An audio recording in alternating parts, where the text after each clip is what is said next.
Turistët e pranverës gjerman, italian dhe grek zgjedhin Durrësin për disa ditë pushim. Marsi ka sjellë një rritje të numrit të turistëve në Durrës. Vizitorë nga vende të ndryshme të Europës kanë zgjedhur qytetin bregdetar për të kaluar disa ditë pushimi. Disa prej tyre janë rikthyer, të tjerë po e zbulojnë Shqipërinë për herë të parë. Erdhëm se fëmijët janë me pushime këtë javë. Për mua është hera e dytë, ndërsa familja vjen për herë të parë. Njerëzit janë shumë miqësorë, ndaj vendosa të vi familjarisht. Edhe moti 12 gradë më i ngrohtë se në Holland.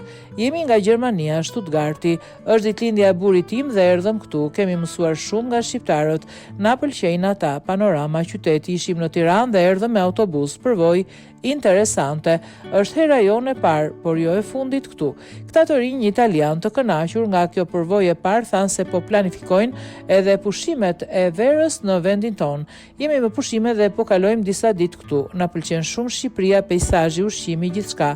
Është hera e parë në Shqipëri dhe në verë duam të vim dhe të shkojmë në plazhet e jugut.